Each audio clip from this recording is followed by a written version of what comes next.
এভাবেই যদি লেনের ব্যবহার আমরা করে থাকি তাহলে আরো কিছু বিষয় এর সাথে যুক্ত হয়।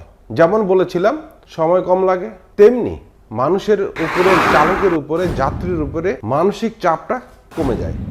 যখনই চালকের উপর মানসিক চাপ থাকে তখন সে তার সম্পূর্ণ দক্ষতা প্রকাশ করতে পারে না, কোনোভাবে সে কোনো একটা ছোটখাটো ভুল ত্রুটি করে বসে।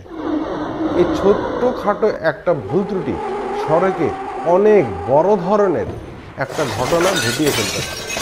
এই বিষয়গুলি আমাদের মাথায় রেখে আমাদেরকে লেনের ব্যবহার করতে হবে। এখন আমরা যদি লেনটাকে সুশৃঙ্খলভাবে ব্যবহার করি তাহলে ক্ষতিটা কি হবে আর উপকারটা কি হবে, এর বিষয়ের একটা পার্ট আমরা ক্ষতির সাইডটা এবার আলোচনা করব। যেমন লেনের ব্যবহার, আমি একবার ডান লেনে যাচ্ছি, একবার বাম লেনে যাচ্ছি, আমার কোন গাড়ি কি ধরনের লেনে থাকার প্রয়োজন বা থাকা উচিত সেটা যখন না ভেবে আমি আমার ইচ্ছে মতো গাড়িটাকে ব্যবহার করব, লেনের ব্যবহারটা করব, তখন যে বিষয়টা দাঁড়াবে আমার তেল খরচ, জ্বালানি খরচ বেড়ে যাবে।